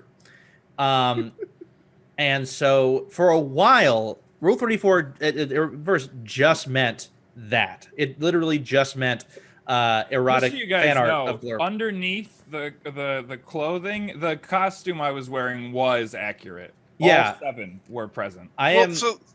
So sorry to interrupt. This does bring one thing I did want to bring up just because limited time, and I didn't want to make sure we skip this. If we're talking classic fanfic of Ships in the Northern Fleet, and we have a Justin on stream, and we're thinking, oh hey, who's someone blue who was a swashbuckler who got really famous and stuff? Nightcrawler. Nightcrawler is just a tentacleless Glurp. He really is. When you look at the character design, it really does kind of add up. And they tried to make him German to try to really distance it, but we know if you look at what he's saying and you like don't have it in the German, you're like, oh, that's Glurp. Like that is. Yeah. Well, in the 100%. German translation, the Yeah. It is a Glurp when he teleports. It is. Yeah. That's actually a fair point. Yeah. So there's actually something really weird that I learned the other day. So I've got a friend of mine that lives in Japan, right? So you know how like Glurp was like our merchandising kind of guy, right? Yeah. Yeah. Like he was the one that they sold all the merch of and the toys and all the things. Yeah. They are still using Glurp in Japan. Really? Oh, Like, yeah. If you're trying to sell like Glurp's sake still or a something thing like. in Japan. He is huge over there. Mhm. They love him so much. Like there are Glurp ads that are going like for sodas and food. Like there's a whole like Glurp. My favorite is the Glurp skincare line. The Glurp skincare line, you know what? It surprisingly moisturizes. I thought it was going to be like more like kind of just like a sticky kind of thing, but no, it's just like it goes on smooth, wipes off. You're baby faced. Well, as the slogan for that goes. As one of the founding members of the Glurp skincare board, I got to say that when Gwyneth Paltrow, I was about to say. I was literally about to say. I mean, come on. Yeah. Yeah. Like we all know what you're doing, just Gwyneth Glurp. Paltrow. Like it's Yeah. so obvious. Yeah. At least You were robbed. she can't use your slogan. And she stole the idea for Glurp's vagina candle. Egg. I was gonna ask, if the, Yeah, because the, Mr. the Nickel, original. what was the it's slogan? really a shame. Oh, Yeah. It's so not worth it now. But Swiggity Swaggety, rub it where you saggity. Oh, that was worth it. It's, Well, it's 100% worth it. Robert, where you saggity? I mean, You're gonna need bottle the is a Japanese temple. translation on that too. Do you remember the series of commercials that Glurp did for Cup of Noodle and how it like if you watch the watching commercials him back eat to it. back, like Oh. it became Those a slurping story. noises were just It slurping didn't- noises were too much. Yeah. Yeah. it was a bit much. It was a bit much for me. Again, pre ASMR, and for somehow it managed to actually the anti ASMR happened before ASMR did with those commercials. Well, I think ASMR was a response to those commercials it had because to have the psychological scarring that so many people were enduring Yeah. because of those commercials, like ASMR developed as a response to those. I think Glurp is mentioned in a Princeton study about that because of those commercials. Yeah, well, it's interesting because I think it was like a blind study where they kind of like would be like, okay, Night Terror, go, and just like free draw, no reference, no like come in, just draw an image that kind of like has like haunted you, like a sexual scarring, and 75% of those people who were just asked, hey, draw a traumatizing figure from your childhood, a lot of it was glurp, or at least like could be interpreted as glurp. Which was just so, I feel so unfair to just truly the kind and benevolent character that was Glurp, but unfortunately, like it was obviously supposed to be a commentary about, you know, what is on the outside isn't as important as what's on the inside, but exactly. it wasn't. It was sometimes lost in translation. I feel. Do you guys remember the European line of absinthe that Vlad was on the bottles of that was not licensed, but he was totally there? Oh yeah, it was definitely Vlad. Yeah. I have a bottle of that somewhere. I should remember it, but I probably, they probably gave me too many of those bottles for me to remember it. They called it Vlabsynth. Vladson. Yeah. I forgot about that. Yeah. No, yeah. It's the only I've blue seen absinthe I've here- ever seen. Sorry, in the chat, they're just people remembering the stuff they've seen the Glurp merch on. So, like, there was one Christmas when Glurp replaced Santa on Coke cans. Oh yeah. Someone has a Glurp bento box. They have Glurp chopsticks. Patrick, do you remember the Glurp toothpaste? Do you remember the slogan for the toothpaste? You sure do. It was Swiggity Swaggety, put this on your teeth or I'll come to your house and kill you. And then they took that off the airport. Yeah, I think the second draft. This will fix your cavity. Yeah, that was Yeah, that's yeah. the second. They had That was the more they had to popular pull the second first draft. one. Yeah, Yeah, it was The Because first they couldn't draft air either it during. was- moms called in. They were like, "What the fuck is this?" Because Yeah. they could only air it in the watershed What? like late nights, and so Yeah. like, internet Yeah. But it was And on. It was the so part many was, people's. No matter what, It was so many people's the flavor ringtone was though. just marked Glurp, which does Yeah, not. which was Not not really great. And the very short-lived news program. Do you remember Swiggity that one, Swaggety, Patrick? it's coming out of me. Oh, I hate that. I'm glad that one. Thank They you. got rid of that one. Patrick is fully broken. This is fine. where I want to remind everyone that those are technically genticles. yeah. Oh yeah, we did. Oh, I Yeah, forgot that is. That was established That was established. That was That's established. That's Season canon. 1, I think. So, as we round out to the end of this lovely 2 hours that we have spent talking about ships of the Northern Fleet together, which again, thank you so much for the feed. It's still going 50 viewers strong on that. That's fantastic. This will be up later on the YouTubes. Yep. We'll post The a link YouTubes? on the Discord in case you didn't see it live. How am I talking to you right now? But in case you want to show a friend or share it around, please know we would love to do more panels in the future with more lovely special guests, such as Justin today. Round of applause for our fan expert, Justin. Thank you for coming Happy to in. be here. Of course. Thanks for having me. I would love if we could really quick just let people on the stream know if you want to be found online, where can people find you? And we'll do it Brady Bunch style again, which I think is Eric. I'll start with. Yeah, I stream here on Twitch, the channel that you're looking at every Tuesday, Thursday, and Friday, and whenever a fleet thing happens. You can also find me on Instagram at Eric Tate, ErikTait. And if you're into magic, I host the Penguin Magic Podcast. Just type in the Penguin Magic Podcast in your favorite podcatching app, and you'll hear me interview your favorite magicians like Chris Kenner, Lance Burton, Matt Franco, all kinds of different people. But that's where to find me. All right, Katie, I don't know if you have like a plug sentence ready in your head that you could just pop off real quick, but go ahead. Hi, everybody. It's me, Katiosaurus. You can find me on TikTok at Katiosaurus. I also host the Infinite Quest podcast. We talk about life with ADHD and depression and mental health, and sometimes we play Dungeons and Dragons. It's Infinite Quest podcast, wherever you listen to podcasts. And that's my plug. I always nail it right at the end. It's great. Fantastic. Shawna, let's go with you next. Okay. Hi, I'm Shawna Jacques, and you can find me many places. Here on Twitch, I am a moderator sometimes on Eric's stream. I'm, of course, that's No Moon Prism. Excuse me. And you can find me on Katie's Discord as Moon Prism. And I also do moderation for her live streams. You can find me on Twitter and Instagram at She Is the Weather, and on Facebook at Unorthodox Costuming. I feel like I'm forgetting something. I mean, I it's fine. always We forget got the something, Discord. it's We can fine. throw links in. Yeah. Let's go, Gary. Hi. At Gary Hampton for most of my socials. My TikTok is 540, spelled out, then the numbers, FIVEFORTY 540. And I make music under the name Snowdays. So if you go to snowdays.club, you got all the info there and some music videos, or just go to Spotify streaming sites and look up Snowdays EP. Fantastic. Justin, you're down. Yeah, you're here. I am, yeah. Yeah, I'm on TikTok at moose_0. So like the large Canadian animal and 0. I am on Instagram at Justarino, which is like Justin, but there's like an Arino at the end of it. And when you say you're supposed to do like this? Yeah, it's like, hey, Justarino. And I'm on Twitter every once in a while at moo_so. So like the noise a cow makes and a needle pulling thread is sure there. So that's my stuff. I think I skipped Patrick because I thought you did it on purpose. I didn't do it on thought you did purpose. too. It's just my brain has to not think about you every so often so I can get through a day, Patrick. I thought you were just going to Patrick last because you know it's gonna derail. No, I'm gonna go to Logan last, but let's go for Patrick. Oh, now I want to go last so I can derail it. All right, let's go to Logan. All right. Yeah. No. So I'm on TikTok at the Logan South, TheLoganSouth, at the Logan South. That's where you'll primarily find me. I have other links and things on Instagram and YouTube, but I don't use them nearly as much.